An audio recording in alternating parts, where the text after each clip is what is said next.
before the final. Now remember the Asia Cup, 5-time winners are Sri Lanka. Pakistan's only won it twice. India, of course, has won it with 7. Is there to worry for Pakistan, or if there is anything to worry for Pakistan before the final? Now remember the Asia Cup, 5-time winners are Sri Lanka. Pakistan's only won it twice. India, of course, has won it was 7 times, I think.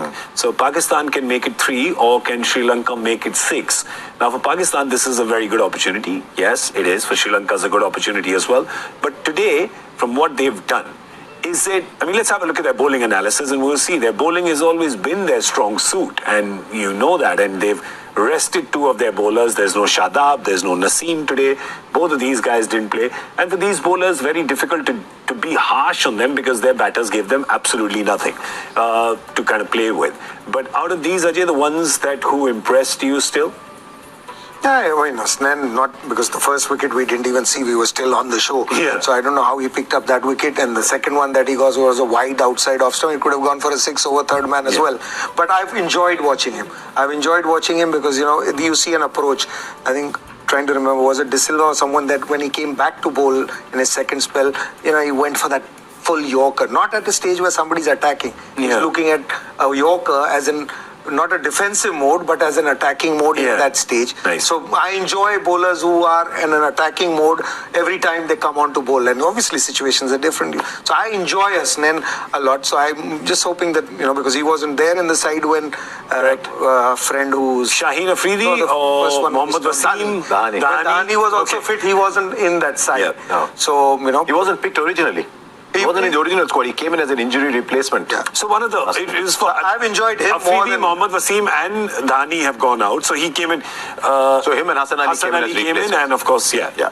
And that Mohammad Wasim, we haven't seen him. He's quick. Yeah. He bowls quick. So that's what I'm saying. This is their strong suit, and 3 of their top bowlers... you know, a couple of the top bowlers are missing, so this strong suit becomes even stronger. Now the bowlers are going to probably invade one of the batting meetings and go like, dude, what are you guys up to, man? And one of the bowlers actually took them to 122. He's a very, very good cricketer, that Nawaz. Yeah, he Mohammad is. Nawaz is a very good cricketer, because even when he was batting, he didn't look like he was a lower order slogger. He looked like he was batting. There was some clean hitting. Oh, yeah. And he's a proper left-arm spinner, because he was even turning the ball. He wasn't only darting it in. Yeah. He's a good cricketer. Yeah, and he's a like-for-like replacement of Imad Wasim, if you'd say. Better, because Imad Wasim he only bowled in the power play. He was a slow in-swing bowler, no? He's more of a bowler if you need to bowl in the power play. And I think throughout when he was playing, and he was doing an excellent job, nothing wrong with it. But what you tend to do is your strength that you were just talking about in the orchard, we were talking a little earlier. Yeah. What your basic good fruits are, they also like that new ball to swing it. They would swing it harder. So I think that with Nawaz is an advantage that you have. Yeah. Not comparing these 2 players, but they play differently. So if you had played him, then you would have got him in the power play to bowl those overs. Yeah. And you would have taken away the strength of the pure fast bowlers that you have. Yeah. So this one is any day a better option, but we are looking from outside. I don't know how Pakistan cricket's thinking. No, but this is good. Nawaz is good. They don't need to, I guess, go for any options, but they need options when they're batting. It's very simple. Yeah. There is probably going to be a lot of toss trauma tomorrow, because this Pakistan, we talk about pitches that are two-paced. Pakistan's batting is two-faced. When they're chasing, it's a different team. When they're batting first, it's like they look like fish out of water. I have another theory about Pakistan. Yes. I don't know, I'm sitting next to the person who's got more theories than Einstein. But these are cricketing theories. Einstein's theories. My theory is, every time you make Pakistan favorites, they find a way to lose. Yeah. You tell them you got no chance, your back's out of the wall, you're finished, you're out, and they'll come back and they'll play wow cricket. I've long felt when you write off Pakistan, is when they will come back and... Pandya फिर आपके 5वें गेंदबाज हैं। हार्दिक पांड्या यार पिछले match में तो हम ये डिस्कशन करते क्या वो हार्दिक पांड्या तीसरे गेंदबाज हैं या दूसरे गेंदबाज हैं, और आज हम वापस आ गए कि वो 5वें गेंदबाज एक्चुअली तो छठे हैं। कि आपके जो तेज गेंदबाज हैं वो दूसरे ऑलमोस्ट सेकंड आपके तेज गेंदबाज हैं। पर ये मैं सिर्फ इसलिए पूछ रहा हूँ आप दोनों से, क्योंकि मतलब इंजरी थी, इनका काफी समय गया है क्रिकेट से, और अब आए हैं, इम्पोर्टेंट हैं, दिखा रहे हैं कैसे फॉर्म में है, तो कहीं पे आप ये पूरा भार डालना चाहते हैं उन पे, या क्या दिख रहा है आपको सोफा? आई थिंक गेंदबाजी तो वो कर ही रहे हैं, ऐसा नहीं है। और आई थिंक शारीरिक इतना मुश्किल होना नहीं चाहिए 4 ओवर के लिए, क्योंकि उनकी जो फिटनेस है 4 ओवर के लिए शारीरिक तकलीफ तो नहीं होनी चाहिए। और अगर वो है तो फिर वो 1 ओवर भी नहीं डाल पाते होंगे। वो खुद बता सकते हैं कि कितना उनपे लोड वो ले पा रहे हैं या नहीं ले पा रहे। लेकिन जो देखने को मिला है पिछले जब से वापसी हुई है उनकी, उन्होंने 4 ओवर आराम से कई बार डाल चुके हैं। आईपीएल से ले हर मैच में नहीं डालते थे, वहां जरूरत कम पड़ती थी क्योंकि वो गेंदबाज अलग पूरे खिलाते थे। लेकिन भारत के लिए पिछले मैच में भी अगर आप देखें तो इन्होंने 4 पूरे किए थे, आवेश खान ने तो फिर भी 2 ही डाले थे कि जरूरत नहीं पड़ी, क्योंकि उन्होंने जब आए 2 विकेट मिल गई, दूसरे स्पेल में वहीं से चलते चले गए। तो मुझे नहीं लगता कि उनको आप गिन नहीं सकते शारीरिक गेंदबाज, लेकिन वो गेंदबाजी करें या ना करें वो फिर भी टीम में खेलने वाले एज अ बल्लेबाज। तो क्या ये गेंदबाज जो आपके पास गेंदबाज हैं उनसे बेहतर गेंदबाजी कर रहे हैं कि नहीं? और पिछले 2-3-4 मैच में तो ऐसा लगा है कि भाई, और बहुत कम है 2-3 मैच से आंकना नीचे, आवेश खान है गेंदबाज, लेकिन 2-4 मैच से ऐसा ही है कि भाई यही गेंदबाज है, आवेश खान को तो आपने इस्तेमाल ही नहीं किया। तो उस लिहाज से शायद आज पूरा 5वां आपने गिन के चले। Absolutely. Or a Sri Lanka A team to get those chances as well, because Bangladesh desperately need a next-gen base to come up. All their key players are now starting to move out. Mahmudullah, Shakib, Mushfiqur Rahim, they're all starting to move out now. So for teams like those, it'll be fantastic. Maybe not an India A or a Pakistan A, but definitely a Sri Lanka A, a Bangladesh A, play against even an Afghanistan A. Because Afghanistan is just producing fantastic talent. And then you can see Nepal, which I think has got a lot of talent. Nepal, UAE, Oman, Hong Kong. Yeah, correct. Joy, if you have to grow this game, you have to make inroads into these big markets. Hong Kong opens up to China, and that's a big market there as well. So commercially, it's viable too. No, absolutely. I think the most important thing the ICC has done in the last 20 years is grant full status to all T20 international matches. Because once you do that, the gates of that, okay, this is this closed club of 10 or 11 nations, that's no longer true. And the moment that's happened, look at the players coming from Afghanistan, look at the players, you're having players from the United States of America playing, you have Ryan Tendushkar from the Netherlands, you have players from all over now coming in and playing leagues, getting better. Suddenly Serbia plays Germany too. Absolutely. And now you suddenly have a team that can, a sport that can play in the Olympics. I mean, T20 cricket can definitely be an Olympic sport.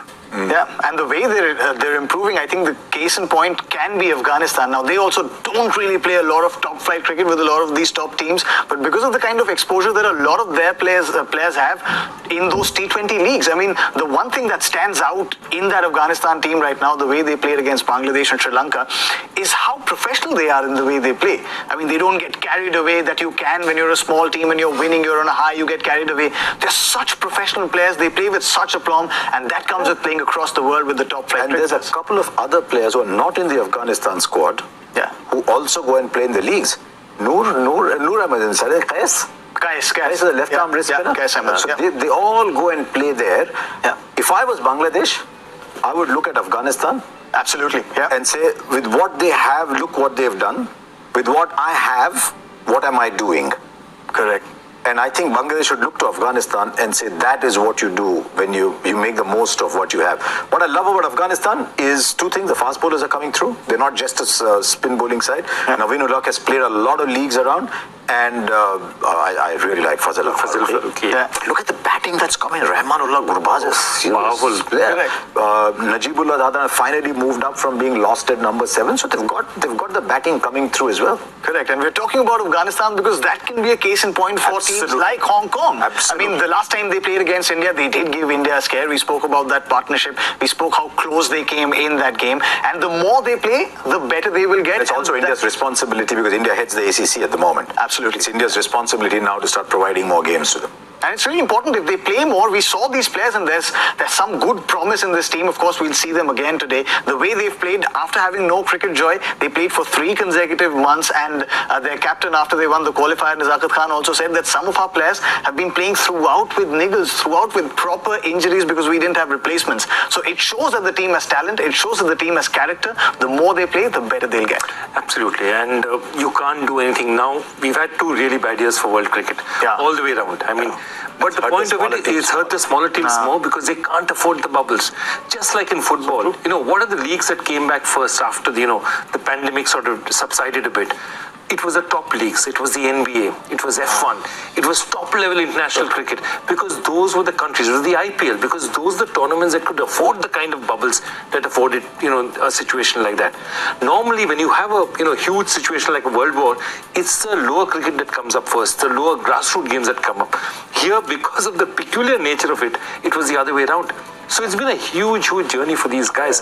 And I'm telling you, anything out here, a performance out here, whatever they get against India, against Pakistan, it's going to count them in great, great stead in the future. Sri Lankan playing 11 again, the one thing that stands out for them and the one thing that can trouble perhaps Bangladesh is that bowler Mahesh Tikshana and Vanindu Asaranga, that combination, because against wrist spin and mystery spin, Bangladesh's batters don't really seem to do so well, and we saw that in the last game against Rashid and Mujib as well. Yeah, Rashid is special. I mean, we've seen that. But Mujib, what he did at the top was really surprised me. Amongst those 3 wickets, Shakib's wicket was probably the most, that surprised me the most, because he understands the game. He's watched these guys. He knows that these guys are not big turners, and when he missed that ball by such a big margin, it did tell you something there. Yeah. Numbers don't lie, they're facts. Correct. And against finger spin, that average goes up to the double of it. So almost 28-29 is what Deepu tells us. Yeah. So this average is all the more staggering when you look at it in comparison to finger spin. Yeah, because they're used to playing the finger spinners only. That makes a huge difference. So Bangladesh, they don't have a leg spinner. I don't remember Bangladesh playing a leg spinner ever. You'll have to go back. They've always been a finger spinner team. So you're right. I can't think of one either. So usually that's what happens. Whenever you are playing in a side, you're in the nets, you are playing just certain kind of bowlers. You get used to it, and suddenly when you're going in the game and you've not faced the wrist spinner or mystery spinner is sometimes difficult to find. But if you've not faced a leg spinner in your side, so you don't know the rotation. I mean, it's a googly, but if the body doesn't react to that sometimes, because you're so used to playing those finger spin. So that could be the reason why you can see these numbers where they play really well against finger spinners and they struggle against mystery and leg spins. Something that was actually very apparent in the way Mushfiqur was dismissed as well. I mean, we keep hearing from all of you how you can find out if the batter has read it from the hand. And if he hasn't, so he seemed very unsure in the way he got out LBW. He seems scratchy, and that's something that you also alluded to a while back, that he seems scratchy. And here again, now you have the threat of Vanindu Asaranga in front of you.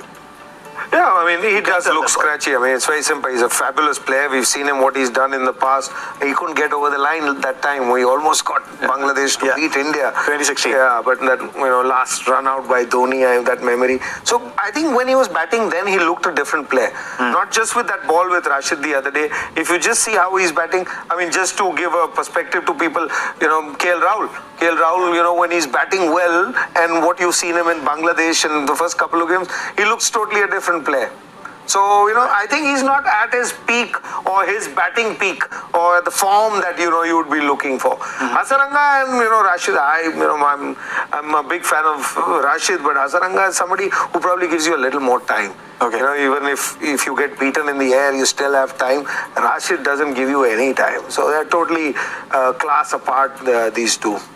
If you look at that number, PPP, the one story that it tells you is that if Tikshana can stop you in the power play, and if you think you can play him out in the power play and perhaps score some in the middle overs, there's Asaranga. So this is a very good partnership that Sri Lanka have. Yeah, I think, obviously they have a very good partnership going. You might just see, there are a few spinners who are, so used to bowling in power play. And Tikshana's numbers, he's done well, not only for Sri Lanka, he's done well for CSK also when he was opening the bowling. And Asaranga, obviously, when, there are 3 wickets down, and Sri Lanka was in past year or something, they were playing on turners. We saw that when Shikhar Dhawan led side went to Sri Lanka.